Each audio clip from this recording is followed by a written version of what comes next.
Quality TV. Hello guys, it's me again Vinka nkuko bisanzwe ikiganiro ni Kid Stock. Guys, uyu munsi tugiye kubana muri Kid Stock tugiye kuvuga ku buzima bufite intego.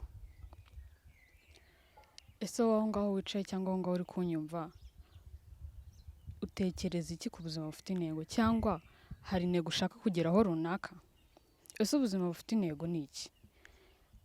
Ntekereza ko ubuzima bufite intego ari cya kintu uharanira cyangwa wifuza kuzageraho wagize nk'ihabe mu buzima bwawe, wagize nkaho ejo hazaza ari cyo kintu uzaba cyo cyangwa ejo hazaza ari cyo kintu uzakora mu buzima bwawe. Ukaba warashizeho, ushobora no gushiraho igihe ntarengwa cyo kuzagera kuri icyo kintu, ariko ukumva ko ari intego wihaye mu buzima bwawe. Ukavuga uti niba nshaka kubona amafaranga angana gutya, ndagera igihe kingana gutya kuba nzaba nyafite, ndafata time ingana gutya kuba nzayafite. Ukabushira icyo kintu nkaho ari ikintu ugomba kugeraho ari nk'itegeko, apana nk'ibintu wisetinzemo ahubwo ari nk'itegeko. Ukavuga ngo ngomba kugera kuri iki, byange bikunde, kingore, nyishobore, kinyorohere, ariko ngomba kukigeraho uko byakanga byakunda. Ukirengagiza abaguca intege, ukirengagiza buri umwe ukubwira, ukirengagiza buri kimwe cyose kiri iruhande rwawe, kiri mu matwi yawe, kiri hanze hano, ukumva ngo ndashaka kugera kuri iki kintu.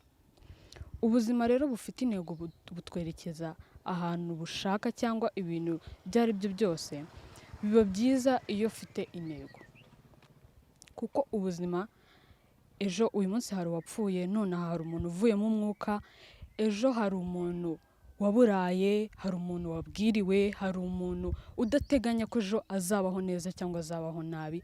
Ubuzima butwerekeza ahantu bushaka butatugishije n'inama. Iyo rero ubayeho mu buzima bufite intego cyangwa uzi ikintu ushaka, biba byiza iyo umenya aho uri kujya n'aho wavuye. Bigufasha kumenya ngo ndajya ahangaha, ndimo kuva ahangaha, ndashaka kugera kuri ibi ngibi, ndashaka kwirengagiza ibi ngibi, ndashaka kuva muri ibi ngibi, ndashaka kwitandukanya n'ibi ngibi kubera intego mfite nihaye shaka kugeraho. None hari umuntu ufite intego yo kuvuga ngo ejo n'ejo bundi hari abantu nzagirira neza, ejo n'ejo bundi hari abantu nzaba nunze ku giti cyanjye, ku bushobozi bwanjye, babayeho kubera njyewe, kambivuge gutyo, babayeho kuko ari njyewe ubageze, ubakorera buri kimwe cyose. Hari n'undi ufite intego, ejo nzaba ndi icyamamare, ejo nzaba numvwa na buri muntu wese. Hari n'undi ufite intego, utejo wenda nzajya mu bucuruzi runaka, nzajya gucuruza botike, nzaba n'umuyede. Wari umuntu ufite intego imeze gutya ako kanya, ntiwumve ko ari akazi gaciriritse. Nta kazi gaciriritse kaba kuba kaguhemba kandi kaguhemba neza. Ubuzima bwo ari bwo bwose bushobora kukwerekeza ahantu utatekereza. None ushobora kuba warize, ushobora kuba uri umunyamashuri, za kaminuza warasoje ibintu byinshi bigiye bitandukanye, uri umuhanga, abantu bose bakuzi, ariko ubuzima bukaba bwarakwerekeje kuba umuyede cyangwa gukora kandi kazi twiyumvisha ko hari akazi gaciriritse. Ubuzima bukakujyana muri icyo kintu utateganyaga. Umuntu akicara yumva kuko afite amashuri, kuko afite buri kimwe, kuko afite umuryango ukize, nawe ariko bizamugendekera, nawe ariko ayo mafaranga azamugeraho. Nta kuntu ayo mafaranga yakugeraho udafite intego. Nta kuntu ubwo buzima bwiza wifuza muri wowe cyangwa iyo ntego ushaka kuzageraho, ntabwo uzayigeraho utarayipangiye. Ntabwo ushobora kuzayigeraho wirirwa utekereza ibintu biri nonsense, utekereza ibintu bitagufitiye umumaro ako kanya. Dejo niba ushaka kugira intego ikintu, uba ugomba kucyandika, ukavuga ngo ugafata ikaramu n'ikayi cyangwa urupapuro, ikintu cyose waba ufite, nyama na telefone habamo notes, ukavuga uti ndanditse iyi saha, uyu munota, igihe n'iki ngiki, ejo nzaba ndi uyu nguyu, ejo ndashaka kuzagera ku kintu runaka. Ibyo bintu iyo bifite muri iyo kayi yawe ugakunda kubiremamo cyane, ibitekerezo nabyo bibigira nk'aho ari ukuri, bikabigira nk'ihame, bikabigira nk'itegeko. Ya mind yawe igatangira kwisetingamo ko cya kintu ari ukuri, ugomba kukigeraho byanze bikunze. Ni hahandi uzahura n'abaguca intege, ukabwira umuntu umushinga wawe, ukamubwira reka ngo nta mafaranga arimo, nta kintu bizakugezaho. Icyo gihe rero iyo ukunda guha amatwi cyane abantu kuruta uko wiha amatwi ngo wiyumve umenye ikintu ushaka, ibyo bintu birakudindiza. Icyo gihe ukora ikintu undi ashaka kuruta icyo we washakaga. Hamwe na hamwe ni hamwe ushobora no gutuma ya ntego yawe atari yo ukora, ahubwo ugakora intego y'undi muntu ashaka. Iyo rero ufite ubuzima bufite intego, ni hahandi umenya ikintu ushaka, umenya ngo niba ari vinka ndashaka iki ngiki, ndashaka kuba uyu nguyu ejo hazaza, ndashaka kwitwa uyu, ndashaka kuva mu isura iyi ngiyi nkajya mu yindi. Ari hahandi usanga ukoze ibintu vuba vuba kubera utatekereje ya ntego yawe, cya kintu ushaka. Tuvuge wenda nko ku rugero nk'ibyamamare, ukumva ushaka kuba icyamamare, ejo mu gitondo ubaye icyamamare, gutrendinga byacitse ku mbuga hose, wacikanye. Ugasanga niba ako kanya ubaye uwo muntu w'icyamamare, ejo n'ejo bundi birahindutse, kuko wabyirukanyiye, kuko wabigize nk'aho ari ikintu cy'ako kanya cyahita kikubaho. Ntabwo wabanje kuvuga ngo mfite intego yo kuzaba iki ngiki, ninyikora nzakijyana gutya, ninyikora kizangeza aha ngaha nshaka, cyangwa njye ndashaka iki. Ukakijyamo kuko ushaka kumenyekana, atari n'uko ubikunze, ari uko wowe ushaka kumenyekana. Nibyo rero bitera ugasanga umuntu ejo agiye down, ejo ba bantu bamupfukamiraga cyangwa ba bantu bamwumvaga, ba bantu yari ari nk'Imana imbere yiwe, batangiye kutamwumva. Yabaye nyine umuntu usanzwe. Hariho abantu bibatera depression, bikamutera wenda kuba yanywa ibiyobyabwenge bwinshi, akajya mu zindi ngeso zindi zitandukanye, kuko ubwonko bwe byamunaniye kubyakira. Ibaze ko ejo wari umuntu upfukamirwa, ukaba nawe watangiye gusa nkaho ugiye gupfukamira abandi. Ni ibintu bigoye cyane, ni ibintu bigoye kuba utabyumva, kuba ejo wubahwa ugasanga hari undi muntu wagupressinze, wagiye mu mwanya wawe. Biragoye cyane. Niyo mpamvu uri umuntu wagiye muri icyo kintu ufite intego, uzi ahantu wavuye, uzi n'ahantu urimo kujya, ntabwo icyo kintu, ntabwo wajya down ako kanya. Ntabwo ako kanya byahita bikujyana hasi ku buryo wahita ujya down ako kanya uko amasaha kujyanye cyangwa uko igihe kikujyanye. Iyo rero wateganyije ukavuga uti mfite iyi ntego runaka, nayanditse aha ngaha, ngomba kuyigeraho byanga bikunze, banca intege batanca intege, ngenzi icyo nshaka, nzi ibyo ngiyemo. Subijyemo ngo kuko runaka abikunda, subijyemo kuko na runaka yaguhatirije ngo ndajya muri iki kintu. Oya, bijyemo nkaho ari wowe, bijyemo ari wowe, wibijyamo nka runaka, wibijyamo ngo nuko vinka hano ndi kukubwira ngo ubuzima bufite intego. Ushobora kuba nonaha utajya gukora ikintu kubera ko wabitekereje ko ari intego, ari ikintu ushobora kubyuka mu gitondo ukavuga uti wenda ngiye muri siporo, ako kanya mind yawe ishizemo ko ugiye muri siporo, ngiye muri siporo. Atari n'iki kintu umubiri wawe rukeneye ako kanya, wenda wagomba kubyuka ukatunywa amazi, ariko urabyutse unyweye ji. Rero hari abantu nabo bameze gutyo, ugasanga ntago, cyane cyane biba byiza iyo ukurikije mind yawe kuruta ukurikiza ibindi bintu ibyo ari byo byose, kuko wowe ni wowe uzi ikintu ushaka. Niba ndwaye, ni njyewe uzi ngo ndababara aha ngaha, niba ntameze neza, ni njyewe uzi ngo nababajwe n'iki cyangwa byagenze gute. Iyo rero hari undi muntu urimo kugutekereza akakubwira ngo ushaka iki ngiki cyangwa umeze gutya, biragoye cyane. Ni nk'iyo ugiye kwa muganga barakubaza ngo uri kubabara hehe, uri kuribwa hehe. Kuki ari umuganga se, kuki atahita akubwira ngo urwaye iki? Ko ari umuganga katahita akubwira ngo ubaye iki cyangwa biri kukugendekera gute, ntago ahita bikubwira. Arabanza akakubaza ati uri kubabara hehe, uri kuribwa hehe. Rero ya mind yawe niyo umusubiza cyangwa ikamuhereza icyo kintu uri kubabaramo cyangwa aho hantu uri kuribwa.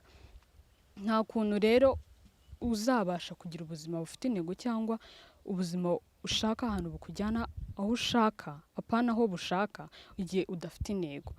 So ikintu rero nabwiraga ndi kubwira urubyiruko cyangwa buri wese unteze amatwi urimo kundeba, iyo ufite ubuzima bufite intego, iyo uzi ahantu ujya n'ahantu urimo kuva, bikwerekeza ejo hazaza, bikwereka ishusho y'ahazaza uti nzaba ameze gutya. Aka kanya nshobora kuba ndi umusinzi, ndi umuntu uri aho ngaho uhora yasinze, uhora nyine nta binatekereza bindi, ariko ejo biguha mind yo kumenya ejo nzaba ameze gute.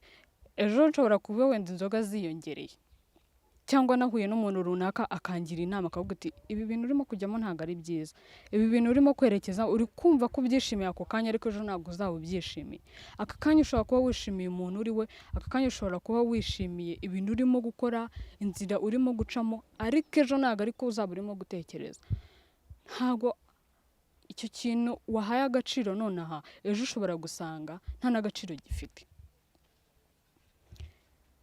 ejo n'ejo bundi rero utazasanga wicuza cyangwa uvuga ngo kubera iki ntakoze iki ngiki, kubera iki nari ndi gutekereza iki ngiki sinyikore, kubera iki nari ndimo kwiyumva gutya sima agaciro ibitekerezo byanjye, kubera iki ntakoze iki ngiki, kubera iki ya ntego nanditse cyangwa nihaye kuki ntayigezeho, kuko ntago wayihaye agaciro, ntago wowe wumvishije icyo uri cyo ngo umenye ufite impamvu wavutse, ufite impamvu uri kubaho, ufite impamvu aka kanya uri mu buzima uhagaze wemye, hari n'impamvu hari umuntu wapfuye ubuzima bwe bwarangiye, igihe cye gisa nkaho cyahagaze, kiba cyahagaze deja.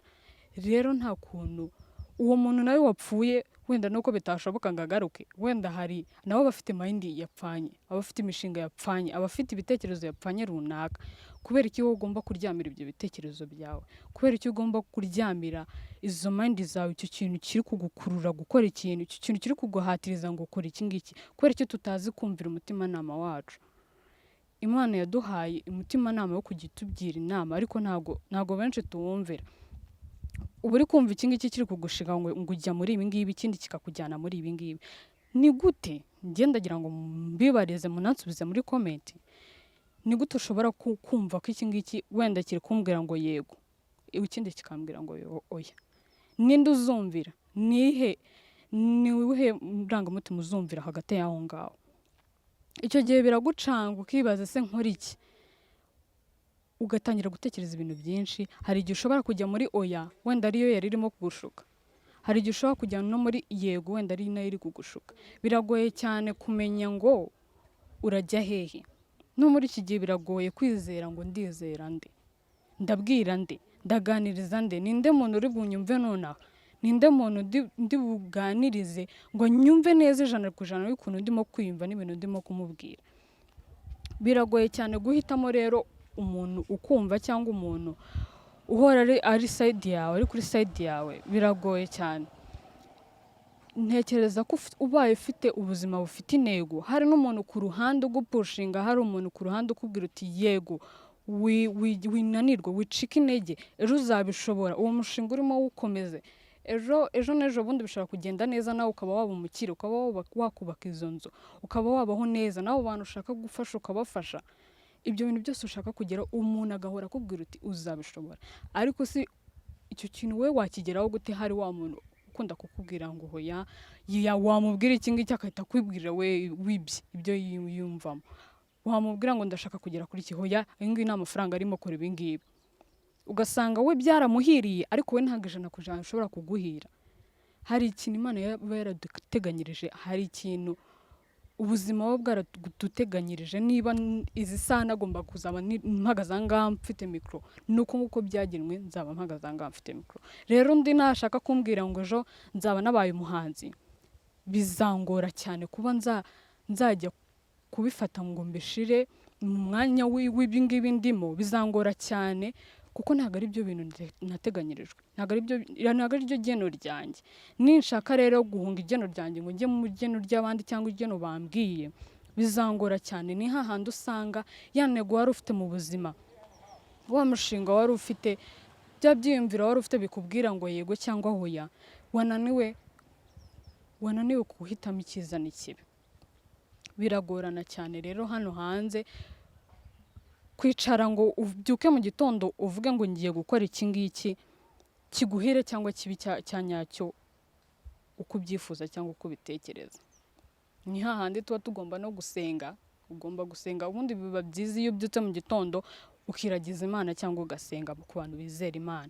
Biba byiza umunsi wawe ugenda neza, nta n'ikintu ushobora gukora ngo cyange cyangwa gipfe, kuko first wabanje Imana, wabanje ugasenga, wabanje kwiragiza Imana.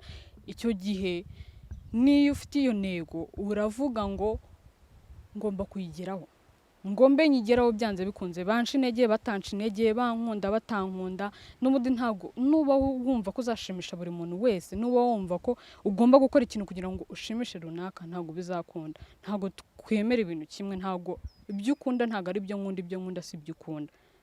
Ntago twese dukunda ibintu bimwe. Rero ni wicara ukumva ko ugomba gushimisha abantu bose, ntago bizakunda.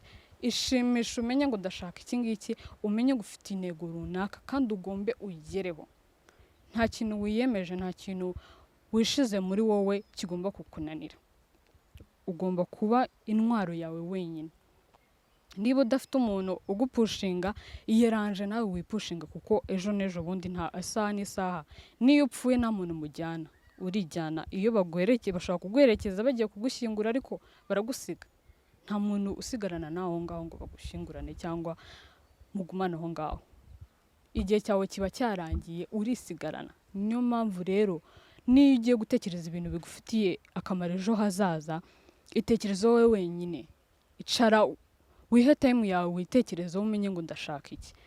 Ushobora no guhunga abandi, ushobora kubahunga ukababisa ukagenda ukavuga uti ndashaka gutekereza iki ngiki, ndashaka kugera kuri iki ngiki, kandi byange bikunze ukigeraho. So guys, make sure you subscribe, like, share and comment. We love you. It's Kiddies Talk. Ciao.